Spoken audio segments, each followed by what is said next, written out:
Report के मुताबिक Nolan Wales मामले में राज्य की आधिकारिक चिकित्सकीय जांच पूरा हो गया है, हालांकि नतीजे अभी जारी नहीं हुए हैं। मुझे लगता है ये हमें बहुत कुछ बताता है। मैं गिरफ्तारियों और संभावित नए वीडियो समेत नए घटनाक्रमों पर बात करना चाहता हूं। साइड बार में आपका स्वागत है। लॉ एंड क्राइम द्वारा प्रस्तुत मैं जेसी वेबर। एक और हफ्ता बीत गया। नोलन वेल्स केस में नए अपडेट्स हैं। 18 साल के कॉलेज फुटबॉल खिलाड़ी की रहस्यमयी मौत, जिसकी लाश 2 दिन बाद किनारे पर आ लगी थी जब वो मिसिसिपी में 4 जुलाई वाले सप्ताहांत में हॉर्न आइलैंड पर बोटिंग ट्रिप के दौरान लापता हो गया था। ये बैरियर आइलैंड जो गल्फ कोस्ट से 10 मील दूर है। आगे चलकर मैं forensic death investigator Joseph Scott Morgan को बुलाने वाला हूं, क्योंकि मुझे लगता है कि नोलन की राज्य की आधिकारिक ऑटोप्सी पूरी होने की जो रिपोर्ट आई है, जबकि नतीजे अभी जारी नहीं किए गए हैं क्योंकि जांच अभी भी चल रही है। बताया जा रहा है कि केस को ग्रैंड जूरी के पास भेजा जाएगा ताकि देखा जा सके कि कोई आपराधिक आरोप बनते हैं या नहीं और क्या उन्हें दायर किया जाना चाहिए। फिर भी मुझे लगता है कि यह घोषणा जिसकी खबर आई है कि रिपोर्ट तैयार हो गई है, पोस्टमार्टम पूरा हो चुका है, मुझे लगता है कि यह बहुत कुछ कहता है। मुझे लगता है कि जब आप रिपोर्ट के पूरा होने के समय को देखते हैं तो सभी बातों को ध्यान में रखते हुए इसका मतलब है कि टॉक्सिकोलॉजी रिपोर्ट आ चुकी है, यह कुछ कह सकता है। क्या अब उनके पास नोलन वेल्स की मृत्यु का निश्चित कारण और प्रकार है? और मैं इस बारे में जोसेफ के साथ बात करूंगा। और वैसे ये WLBT की रिपोर्टिंग पर आधारित है, जिसमें जांच से परिचित अधिकारियों ने यह बात कही। इसके अलावा जाहिर तौर पर मुझे यह कहते हुए अफसोस हो रहा है, लेकिन मुझे हैरानी नहीं है। क्या आप जानते हैं कि एक नकली टॉक्सिकोलॉजी रिपोर्ट ऑनलाइन फैल रही है? हाँ, WAPT 16 के अनुसार Mississippi public safety commissioner Sean Tindell जनता को बता रहे हैं कि एक नकली टॉक्सिकोलॉजी रिपोर्ट ऑनलाइन घूम रही है। उन्होंने ये बात सोशल मीडिया पर पोस्ट की। उद्धरण, सोशल मीडिया के विभिन्न प्लेटफॉर्मों पर नोलन वेल्स की कथित टॉक्सिकोलॉजी रिपोर्ट जो घूम रही है वो फर्जी है। नोलन के परिवार, दोस्तों और सबसे महत्वपूर्ण खुद नोलन इसके हकदार हैं कि उनके साथ बेहतर व्यवहार हो। और मुझे हैरानी नहीं है कि हम ये सब देख रहे हैं, क्योंकि बहुत सारी थ्योरीज और गलत जानकारी फैलाई जा रही है। और जैसा कि हम आगे कथित उत्पीड़न के बारे में बात करेंगे, यहां आपको कुछ और अपडेट्स देता हूं। अगर आप केस फॉलो कर रहे हैं तो सब कुछ नोलन की लोकेशन और टाइमलाइन पर ही है। क्या उसने दोस्तों को छोड़ हॉर्न आइलैंड पर युवती से बात करने के लिए रुकने का फैसला किया और फिर मुख्य भूमि नहीं लौटा? अब शेरिफ का दफ्तर जनता से उस वीकेंड की बिना छिपाए गए फोटो और वीडियो मांग रहा है ताकि टाइमलाइन बनाई जा सके। हमने पहले भी उस डिस्ट्रेस कॉल पर चर्चा की थी जिसमें बोट में पानी भरने की बात थी। वो बोट जिस पर किसी समय नोलन के होने की बात लगती थी, और एक वीडियो सामने आई जिसमें एक निश्चित समय पर नोलन बोट पर नहीं दिखता। इसका मतलब है कि वो शायद हॉर्न आइलैंड पर था। और हमने उस डिस्ट्रेस कॉल की अजीब ऑडियो के बारे में भी चर्चा की थी, जिसमें कुछ लोगों का मानना है कि बैकग्राउंड में लोग कह रहे हैं कि नोलन मुसीबत में है या वो मर चुका है। और मैंने एक ऑडियो एक्सपर्ट से बात की जिसने इस पर शक जताया। मेरा मतलब है, उसने कहा कि वो असली बिना छिपाई गई ऑडियो सुनना चाहता है, लेकिन जब उसने उसकी ट्रांसक्रिप्ट बनवाई तो उसे बैकग्राउंड में वो कुछ भी नहीं सुनाई दिया जो लोग दावा करते हैं कि उन्होंने सुना। यह भी तर्क है कि अगर नोलन मर चुका था या वो मर रहा था, तो फिर जब ये सब हो रहा था तो नाव पर मौजूद कोई व्यक्ति उसी वक्त डिस्पैच को कॉल क्यों करेगा? साथ ही यह भी न भूलें कि आप जानते हैं नोलन मुसीबत में है। अगर कुछ भी संदिग्ध नहीं हो रहा था और वो किसी परेशानी से जूझ रहा था तो उन्होंने ये बात डिस्पैच को क्यों नहीं बताई? ये बातें समझ नहीं आती। इसी तरह कोई ये भी कह सकता है कि ये समझ में नहीं आता कि अभी तक जितना हम सार्वजनिक रिपोर्टिंग के आधार पर देख सकते हैं, हमें जांच के बारे में नहीं पता, लेकिन सार्वजनिक रिपोर्टिंग के अनुसार नोलन को किसी ने मुसीबत में या डूबते हुए नहीं देखा सुना। कारण कुछ भी हो, फिर भी हम जांच में शामिल नहीं हैं। देखेंगे आगे क्या होता है। मैं ये सब इसलिए कह रहा हूं क्योंकि जाहिर तौर पर नया वीडियो सामने आया है। यहां एक वीडियो फुटेज है जिसे एक यूजर ने इंस्टाग्राम पर अपलोड किया था, जिसमें आप मैक मैकडैडी नाव को देख सकते हैं, और यह पहले प्राप्त और जारी किए गए फुटेज से मेल खाता है। अब खास बात यह है कि जिसने भी यह वीडियो लिया है, उनका कहना है कि उन्होंने इसे सुबह 11:17 बजे रिकॉर्ड किया था। TMZ के मुताबिक मेटाडेटा के अनुसार वीडियो दोपहर 2:23 बजे रिकॉर्ड हुआ था। अब याद रखिए, मौजूदा जानकारी के मुताबिक जो लोग नोलन के साथ थे उन्होंने उन्हें आखिरी बार दोपहर देखा था, और यह फुटेज भी फिर से उस पुराने फुटेज से मेल खाती है जिसमें एक अश्वेत पुरुष वही नीली शॉर्ट्स पहने हुए दिख रहा है, जो शायद वही हैं जो नोलन ने उस दिन की उसकी एक फोटो में पहनी हुई दिखती हैं जो उस दिन वायरल हुई थी। तो ये नया क्लिप ज्यादा साफ क्वालिटी का लगता है। TMZ का दावा है कि फ्रेम में दिख रहे वयस्क उस पुराने क्लिप में दिखने वालों से अलग हैं। तो क्या ये नोलन वेल्स की आखिरी ज्ञात तस्वीर है, इससे पहले कि उसका शव उस द्वीप पर बहकर आ लगा था? अब मुझे एक और अपडेट शेयर करना है जो धमकियों से जुड़ा है। तो अब कम से कम 2 लोगों को गिरफ्तार किया गया है और उन पर नोलन वेल्स के मामले से जुड़ी धमकियां देने का आरोप लगाया गया है। सिंसिनेटी इंक्वायरर के अनुसार मिशेल फ्रांसिन एडवर्ड्स ने 2 राज्य सरकारी कार्यालयों में बमों के बारे में 30 बार फोन किया। नोलन की मौत की जांच कर रहे कार्यालय थे। सैक्रामेंटो बी के अनुसार जोसेफ अल्फ्रेडो वास्केजे दुमार्क पर सोशल मीडिया पर जज को विस्फोटकों से जुड़ी धमकियां देने का आरोप था। जज के सौतेले बेटे शायद वॉरेन हडसन, जो उनके दोस्त भी थे, उस दिन नाव पर थे और अब कम से कम एक संघीय आरोप का सामना कर रहे हैं। यह संदेश डरावने हैं। लिखा है, अगले कुछ दिनों में आपके ऑफिस में एक पैकेज आएगा, उसे देखकर आपके होश उड़ जाएंगे। हाँ, शायद लड़कों को भी वहां होना चाहिए और देखना चाहिए। हर जगह खून था, साफ करना मुश्किल था, खासकर नाव से। तुम्हारा जल्दी होगा, मैं वादा करता हूं। तुम्हारी सारी जानकारी मिल गई है, FBI भी नहीं रोक सकती। और ये तब हुआ है जब नोलन के परिवार ने भी बताया है कि उन्हें भी परेशान किया गया है, उन्हें भी धमकियां मिल रही हैं। ये सब आरोप हैं, हमें मकसद या हालात नहीं पता। इससे ये बात सामने आती है कि इस मामले को कितना ज्यादा ध्यान मिला है, बल्कि लोग इस मामले में भावनात्मक रूप से कितने जुड़े हुए हैं, चाहे वो किसी भी पक्ष के हों। इन बातों के बाद अब मैं राज्य के आधिकारिक पोस्टमार्टम पर बात करना चाहता हूं। याद रखें, यह तब आया जब नोलन के परिवार ने स्वतंत्र पोस्टमार्टम करवाया था। हमने पहले भी इस पर चर्चा की है।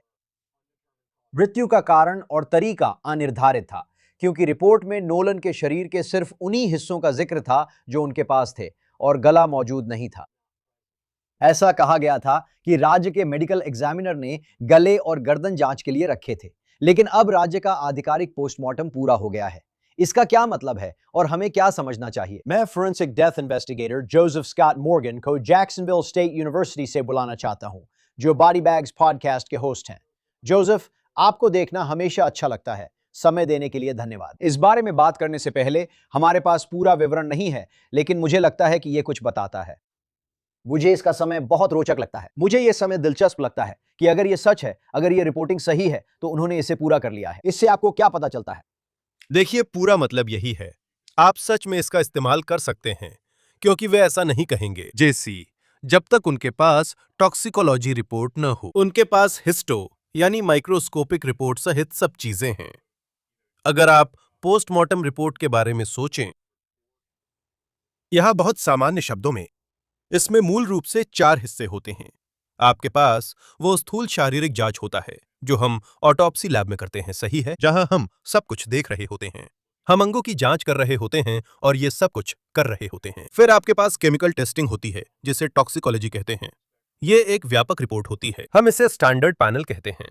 आप किसी भी दवा का नाम ले सकते हैं, एक हद तक। मैं बहुत अजीब चीज की नहीं, बल्कि एक हद तक नशे की दवाओं की बात कर रहा हूं। हम प्रिस्क्रिप्शन दवाओं, यहां तक कि एस्पिरिन और सैलिसिलेट्स की भी जांच करते हैं। खून में अल्कोहल की मात्रा भी यहां बड़ा मुद्दा है, यही हमें सोचने पर मजबूर करता है। और इसके अलावा तीसरा हिस्सा होगा हिस्टो रिपोर्ट, जिसमें आप असल में सैंपल लेते हैं, जैसे कि फेफड़े। ठीक है, फेफड़े और कोई भी अन्य ऊतक के सैंपल जो उन्होंने लिए हैं, उन्हें माइक्रोस्कोपिक स्लाइड्स पर रखा जाता है। डॉक्टर इसके संबंध में एक रिपोर्ट जारी करेंगे। इसका निष्कर्ष ये है कि आपके पास मृत्यु प्रमाण पत्र भी होगा, और इसमें होगा, मेरे हिसाब से इसमें मृत्यु का प्रकार 5 में से 1 होगा। सब सोच रहे हैं कि क्या होगा, और फिर इसमें मृत्यु का विशेष कारण भी होगा। मुझे आपसे यह पूछना है, रिपोर्टिंग के मुताबिक प्रारंभिक पोस्टमार्टम 7 जुलाई को हुआ था। जैसा आपने कहा, टेस्टिंग में समय लगता है, और हिस्टोलॉजी जिसके बारे में आपने बात की थी, उसमें कई दिन या हफ्ते लग सकते हैं। ये सब इस रिपोर्ट का हिस्सा है। अगर ये तब पूरा हुआ होता। मेरा मुख्य सवाल है कि क्या इससे पता चलता है कि वे मृत्यु का कारण और प्रकार जानते हैं और यह स्वतंत्र पोस्टमार्टम की तरह अनिर्धारित नहीं रहेगा? हाँ, मुझे नहीं लगता। आप जानते हैं, उनके पास ये सारी चीजें हैं, मेरा मानना है। और उनके पास चुनने के लिए बहुत सारे विकल्प हैं। मुझे बहुत हैरानी होगी अगर इस समय इसे अनिर्धारित छोड़ दिया गया, यह देखते हुए कि उनके पास वैज्ञानिक मूल्यांकन करने के लिए कितना समय था। अब हम अगस्त में हैं, है ना? ठीक है। यहां तक कि अगर आप परामर्श कर रहे हैं, मान लीजिए आप न्यूरोपैथोलॉजिस्ट से परामर्श कर रहे हैं, जहां आप एक न्यूरोपैथोलॉजिस्ट को ला रहे हैं ताकि वह तंत्रिका तंत्र के तंत्रिका ऊतकों को देख सकें। यहां तक कि अगर आप किसी तरह का टॉक्सिकोलॉजी परामर्श भी कर रहे हैं, तो भी आपके पास अब तक यह करने के लिए काफी समय था और उनके पास भी पैनल चलाने के लिए समय था। मेरी राय में, हाँ सर, हमारे पास कुछ न कुछ होगा। और यह सबसे अहम बात यह है, हम इसे देख क्यों नहीं सकते? तो अगर हमें उस बात पर यकीन करना है जो हम सुन रहे हैं, है ना? और मैं आपकी बात आपसे पहले नहीं कहना चाहता, लेकिन मुझे लगता है वीकेंड में एबीसी ने रिपोर्ट किया था कि इसे जारी कर दिया गया है। अगर ये पूरी हो चुकी है, क्या अगला कदम ग्रैंड जूरी है? शायद इसी वजह से हम इसे नहीं देख पा रहे हैं। इसमें नहीं, ये 100% वही है जैसा लग रहा है। ये पूरी जांच फाइल का हिस्सा है। वास्तव में नहीं पता कि शेरिफ का कार्यालय अपनी जांच में कितनी दूर तक पहुंचा है, अगर वे इसे जिला अटॉर्नी को सौंपने के लिए तैयार नहीं है ताकि इसे ग्रैंड जूरी के सामने पेश किया जा सके। और भले ही इसे पेश किया जाए, आपराधिक आरोपों की सिफारिश हो या नहीं, ये इसका हिस्सा है। हाँ, ये है। इससे मुझे ये सोचने पर मजबूर होना पड़ता है कि अगर आप कोई बहुत हाई प्रोफाइल केस संभाल रहे हैं जिसे पूरा देश, पूरी दुनिया देख रही है, तो मृत्यु का कारण और प्रकृति क्या है? क्या आपको रिपोर्ट को एक खास तरीके से लिखना पड़ता है? मान लीजिए एक पल के लिए, चाहे जैसे भी हो, मान लेते हैं कि ऐसा है। मान लीजिए कि यह एक आकस्मिक डूबने का मामला है, या मान लीजिए कि उन्हें लगता है कि इसमें किसी तरह का फाउल प्ले हुआ है। आप रिपोर्ट को ऐसे कैसे लिखते हैं जब इतनी सारी अफवाहें, इतनी सारी अटकलें, इतनी सारी गलत जानकारी, इतनी सारी थ्योरियां हो? क्या इससे रिपोर्ट लिखना प्रभावित होता है? भगवान करे ऐसा न हो, क्योंकि आपको यहां अपनी ट्रेनिंग पर कायम रहना होता है। आपको उस पर टिके रहना होता है। आप जनता की राय को अपने पक्ष में करने की कोशिश नहीं कर रहे हैं। यही सबसे बुरी चीज है जो आप कर सकते हैं। सिर्फ इस केस नहीं, बल्कि भविष्य के सभी केसों में भी आप सामान्य मानक से नहीं भटकना चाहते। अब आपकी बारी है। मैं कहूंगा कि आपको यह सुनिश्चित करना चाहिए कि आप बहुत बहुत गहराई से जांच करें। यही वजह है और यही कारण है, अगर मैं होता और ये मेरी दुनिया होती जिसमें मैं रह रहा होता, मैं आपको सलाह दूंगा कि इस रिपोर्ट को फॉरेंसिक पैथोलॉजी समुदाय के भीतर जितने ज्यादा विशेषज्ञों को दिखा सकें, दिखाइए, ताकि जानकारी जांच के दायरे के भीतर ही सुरक्षित रहे। तो अगर आपके पास डिप्टी चीफ मेडिकल एग्जामिनर हैं जो वहां मौजूद हैं, आप सब यहां आ जाइए। ये रही रिपोर्ट, ये रहे मेरे निष्कर्ष। आप क्या सोचते हैं? Doctor A, doctor B, doctor C, doctor D, और आप उन सभी दिमागों को एक साथ लाते हैं और फिर आप नतीजे पर पहुंचते हैं, क्योंकि आखिरकार यही तरीका है जिससे ये काम करेगा। आपके पास वास्तव में पोस्टमार्टम करने वाला विशेषज्ञ होगा जो रिपोर्ट पर हस्ताक्षर करेगा। वही व्यक्ति है जिसने वास्तव में पोस्टमार्टम किया है। फिर मुख्य चिकित्सा परीक्षक को उस पर मंजूरी देनी होगी। ये बात ध्यान रखें कि ये राज्य चिकित्सा परीक्षक कार्यालय से आ रहा है। मिसिसिपी में कोरोनर आधारित व्यवस्था है, तो सोचिए यहां मुख्य नियंत्रण किसके पास है? वो है उस काउंटी का कोरोनर, और इसलिए वे इस बातचीत में शामिल है। आप जानते हैं, और वे, आप जानते हैं, खुद कोरोनर को इस पर हस्ताक्षर करने होंगे। वे उस इलाके में निर्वाचित अधिकारी हैं। अगर मैं गलत हूं तो बताएं, शायद वह जगह जैक्सन काउंटी है। ये जैक्सन काउंटी के कोरोनर ब्रूस लिन हैं। हाँ, तो वे इस प्रक्रिया में शामिल है। यह केवल राज्य के मेडिकल एग्जामिनर की बात नहीं है, तो निर्वाचित कोरोनर भी इसमें शामिल होंगे, और उन्हें होना भी चाहिए, है ना? और अगर सच कहा जाए तो मेडिकल लीगल दृष्टिकोण से सबसे पहले उन्हीं की नजरें इस केस पर, इस युवक के शरीर पर पड़ी थीं। जब वे उसे समुद्र से लेकर आए, कोरोनर या उसके किसी डिप्टी की वहां खुद मौजूदगी रही होगी, फिर शव को राज्य मेडिकल एग्जामिनर के ऑफिस ले जाया जाता। तो उनकी राय भी यहां बहुत महत्वपूर्ण होने वाली है। जैसी तो ब्रूस लिन ने शुरू में CNN से कहा था कि शारीरिक चोट के निशान नहीं थे, सही है, शुरुआती तौर पर। स्वतंत्र पोस्टमार्टम में जाहिर तौर पर कोई कटाव, चोट या गहरे ऊतक की कोई निशानी नहीं मिली। आप जानते हैं, चीरे या ऐसी कोई चीज नहीं मिली, सिवाय इसके कि सिर पर लालिमा का जिक्र किया गया था। क्या बदल सकता है? क्या बदल सकता है जिससे यह तय हो सके कि फाउल प्ले के कुछ सबूत हैं? आप किस चीज पर ध्यान देंगे? उसमें और इसमें क्या फर्क हो सकता है? कुछ बातें थीं जो उस समय कोरोनर नहीं देख सकते थे। यह सिर्फ शरीर को बाहर से देखने की बात है। हमें नहीं पता कि जब पैथोलॉजिस्ट ने नोलन को टेबल पर रखा तो उन्होंने क्या देखा। ठीक है, राज्य मेडिकल एग्जामिनर के ऑफिस में हम अंदरूनी बातें कर रहे हैं, क्योंकि आप ऐसी चीजें देख सकते हैं जो बाहर से नहीं दिखती। और दोस्त, इसमें एक और पहलू है जिससे मैं बहुत जिज्ञासु हूं, और वो है विघटन का स्तर। क्योंकि दूसरे मेडिकल एग्जामिनर ने अपनी रिपोर्ट में कई बार इसका विशेष रूप से उल्लेख किया, क्योंकि यह वास्तव में थोड़ा, मैं यह नहीं कहूंगा कि भ्रमित करता है, लेकिन इसने इसे और जटिल बना दिया। वह चिकित्सक जिनके बारे में फिर से यह कहना जरूरी है, उनका बहुत सम्मान है। ये पूर्व मुख्य मेडिकल एग्जामिनर हैं। डॉक्टर ठीक मिचेल? है। हाँ डॉक्टर मिचेल, बहुत सम्मानित, बहुत प्रतिष्ठित।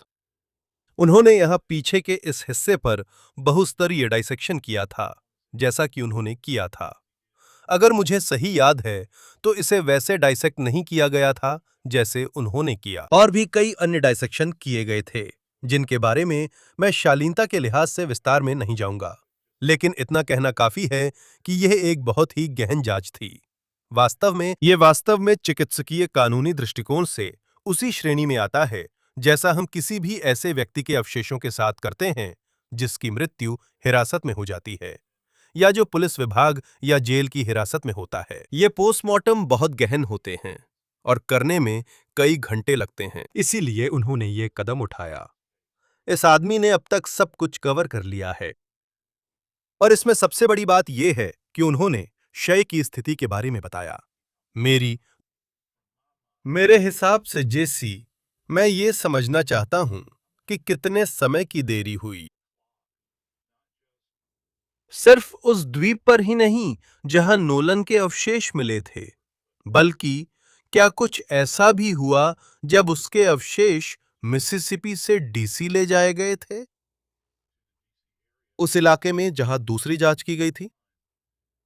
मैं बस ये जानना चाहता हूं कि क्या अवशेष उस हद तक खराब हो गए थे, ऐसा होने में कितना समय लगा, और निश्चित रूप से इस तरह के किसी भी बदलाव का अंत में परिणाम पर असर पड़ेगा। क्या हमें पता चल पाता इस तथ्य के अलावा कि क्या नोलन को पीटा गया था या जहर दिया गया था? अगर मान ले डूबने से हुआ था, क्या हमें पता चलता? हम कैसे तय करेंगे कि यह हादसा था या उसे हाँ, धक्का मिला? ये मैं सबसे मानता जरूरी हूं कि चीजों में अगर है। आप किसी का सिर पानी में डाल दें, मान लीजिए वो नशे में है, मैं सिर्फ अनुमान लगा रहा हूं, लेकिन नतीजे कितने पक्के हैं, जैसे क्या इससे पता चलेगा उसके साथ क्या हुआ?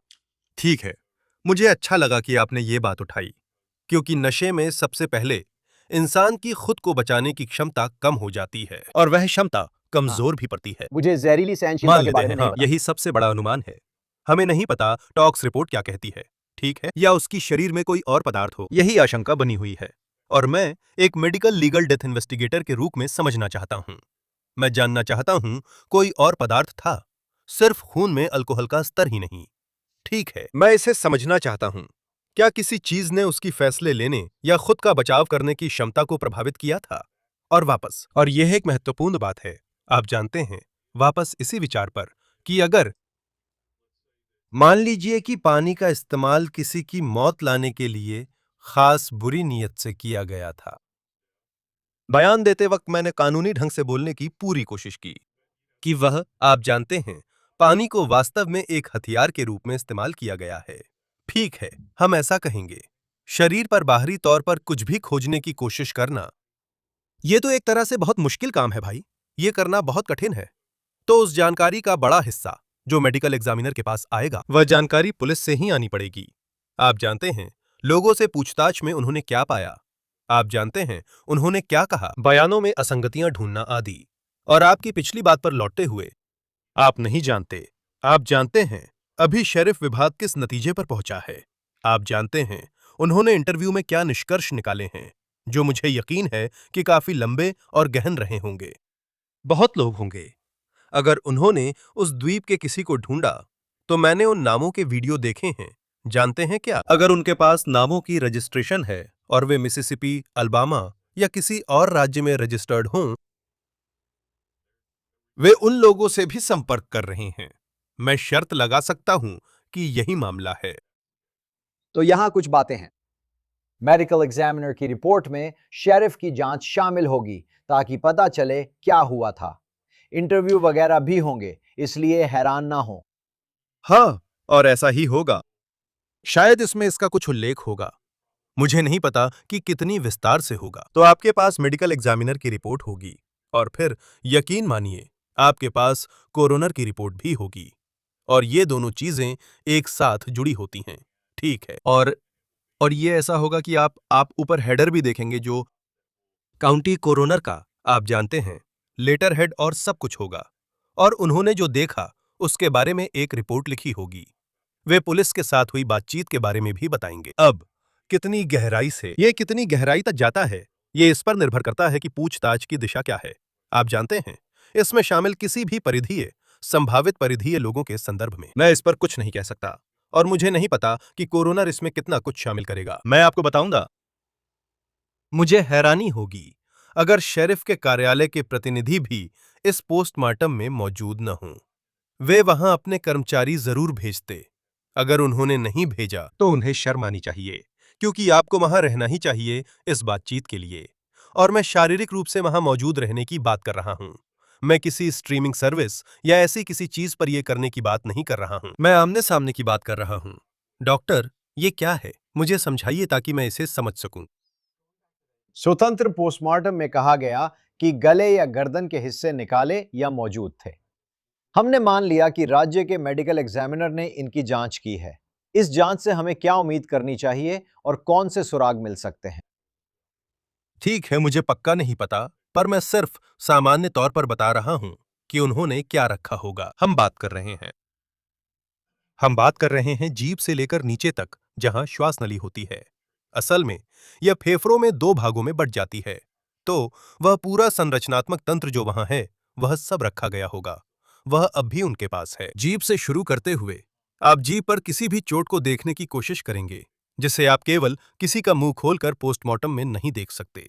और आप जीभ पर काटने के निशान या वह किसी भी तरह की चोट के निशान देखने की कोशिश करेंगे। पोस्टमार्टम के दौरान जो चीजें की जाती हैं, उनमें से एक है, जैसा कि आप डुबोकर मारने को संभावित रूप से हथियार की तरह इस्तेमाल करने की बात कर रहे थे। हम जिन चीजों की तलाश करते हैं, उनमें से एक है, अगर आप सब अपनी जीभ के सिरे को अपने होठों और मसूड़ों के बीच रखें, तो उसे फ्रेनुलम कहा जाता है। अगर कोई आपके मुंह को दम घोटने की तरह पकड़े, तो वो टिश्यू का टुकड़ा फट सकता है। उसकी पूरी तरह से जांच की गई होगी। मुलायम तालू के अंदर का संयोजी ऊतक जो गले तक जाता है, हम हायोइड देखेंगे। ठीक है। रिपोर्ट में कहा गया कि वे हायोइड नहीं देख पाए, जबकि हायोइड उनके पास है। ठीक है, वे ऊपर की हड्डीदार संरचनाएं देखने वाले हैं, साथ ही यहां मौजूद सभी उपास्थि संरचनाएं भी। हम यहां फेरिंक्स और लैरिंक्स की बात कर रहे हैं, और आप जानते हैं, ट्रेकिया और उन सभी संरचनाओं की जो वहां हैं। हम रक्तवाहिकाओं को भी देखने वाले हैं, कैरोटिड्स, जुगुलर्स। और यहां एक महत्वपूर्ण बात है, यह जिसे स्ट्रैप मसल्स कहते हैं, वे इस तरह आपस में गुठी होती हैं। उन्होंने इसका विस्तार से विच्छेदन किया होगा, जिससे पता चलेगा यहां अंदरूनी रक्तस्राव है या नहीं। तो उन्होंने ये सब कुछ सुरक्षित रखा है। तो ये सिर्फ आपकी सांस की नली जैसी चीज नहीं है, ठीक है? क्योंकि मुझे लगता है कि बहुत से लोग ऐसा सोचते हैं, अगर आप चीजों को सुरक्षित रख रहे हैं, तो आप चीजों को सुरक्षित रखेंगे। और ये सारी संरचनाएं हैं जो सांस लेने या छोड़ने की प्रक्रिया में भूमिका निभाती हैं। जब हम शुरू में सांस अंदर लेते हैं या बाहर छोड़ते हैं, और फिर फेफड़े हैं, और हमें वास्तव में नहीं पता कि उनकी स्थिति क्या है। मुझे नहीं पता कि मिसिसिपी में भी उन्होंने फेफड़ों को सुरक्षित रखा था या नहीं, या फिर उन्हें काट कर वापस बैग में रख दिया गया था। मुझे पता है कि डीसी के डॉक्टर ने इस पर टिप्पणी की है और अपनी खुद की हिस्टोलॉजी जमा की है। मुझे नहीं पता आपने देखा या नहीं जेसी, मुझे याद नहीं है। ओह, तो मुझे हाँ, ये नहीं पता था। उसने ऐसा किया है। अगर आप उसकी रिपोर्ट देखें, तो पता चलता है कि उसने अपने ऊतकों को हिस्टोलॉजिकल जांच के लिए जमा किया है। आप कह रहे हैं कि उसकी अपनी टॉक्सिकोलॉजी? नहीं, उदाहरण, हिस्टोलॉजी, ऊतक। हिस्टोलॉजी। हाँ, क्योंकि इस समय तक मैं ये होगा, इसे करना बहुत बहुत मुश्किल होगा। खून या आंखों से विट्रियस निकालना कठिन है। पित्त, पेशाब, कोई भी, जब तक उसे अवशेष मिलते हैं। ये बहुत दिलचस्प है। इससे पहले कि मैं आपको जाने दूं, हाँ, सिर के पीछे जो लालिमा था जिसका जिक्र स्वतंत्र पोस्टमार्टम में किया गया था, क्या इसका जिक्र मेडिकल एग्जामिनर की रिपोर्ट में भी होगा? और अगर नहीं होगा तो इससे आपको क्या समझ में आता है? क्या इसका मतलब है कि वो निशान नोलन के शरीर पर पहली बार के दौरान नहीं था? दूसरी ये जांच में क्या शानदार था? है। सवाल, इसी वजह से मैं डॉक्टर द्वारा बताए गए शव अपघटन की बात पर लौटता हूं और वह यहां तक कहते हैं कि यह उनकी क्षमता, और मैं यहां पैराफ्रेज कर रहा हूं, कृपया आप जानते हैं इससे। हाँ, ये फोकल क्षेत्र जिन्हें वह एक तरह से छायांकित करते हैं, जैसे एक आयत, जो मुझे मेरे नजरिए से काफी दिलचस्प लगा। अगर ये वहां नहीं था जब मिसिसिपी के मेडिकल एग्जामिनर ने देखा, तो क्या ये कुछ ऐसा है जो मिसिसिपी से वॉशिंगटन डीसी की यात्रा के परिणाम स्वरूप विकसित हुआ? क्या ये पूरी तरह से विघटन का परिणाम था या वह कुछ और था? याद रखिए, जब मिसिसिपी राज्य के मेडिकल एग्जामिनर के दफ्तर के लोग, उन्हें ये बहुत पहले ही दिख गया होगा, है ना? उनके पास, आप जानते हैं, और विघटन का स्तर वैसा नहीं रहा होगा जैसा कि जब वे उसके अवशेषों को डीसी ले गए थे। मेरी जानकारी अनुसार उसका शरीर संरक्षित नहीं हुआ था। रिपोर्ट में ऐसा कोई संकेत नहीं मिला, हालांकि मैं गलत भी हो सकता हूं। कि दूसरा, आप जानते हैं, क्योंकि जब आप उन शवों का पोस्टमार्टम करते हैं जिन्हें एम्बाम किया गया है, तो वह एक विशेष बात है जिसे दूसरी बार पोस्टमार्टम और कब्र से शव निकालने के दौरान भी नोट किया जाता है। ठीक है, देखते हैं क्या होता है। हाँ, चलो मैं करते आपसे हैं। पूछ मैं नहीं तैयार सकता हूं धमाल और ना मचाने ही के लिए, बता दोस्त। सकता कि नतीजे कब मिलेंगे, क्योंकि मुझे जांच की प्रगति की जानकारी नहीं है। प्रक्रिया कितनी लंबी चलेगी, लेकिन मुझे पता है हाँ, कि आप पूरी बिल्कुल तरह से सही। नजर रखेंगे इस पर, है ना? हाँ, बिल्कुल सही।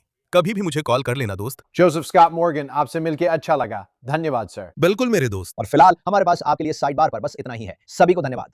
हमारे साथ जुड़ने के लिए बहुत बहुत धन्यवाद, और हमेशा की तरह कृपया YouTube, Apple पॉडकास्ट, Spotify या जहां भी आप अपने पॉडकास्ट सुनते हैं वहां सब्सक्राइब करें। आप हमें NBC के पीकॉक पर भी देख सकते हैं। अगर आप मुझे फॉलो करना चाहते हैं तो X और Instagram पर करें, और मेरा news nation show JC weber live सोमवार से शुक्रवार रात 11 बजे ईस्टर्न टाइम पर देखें। अगली बार फिर मिलेंगे। सभी को धन्यवाद।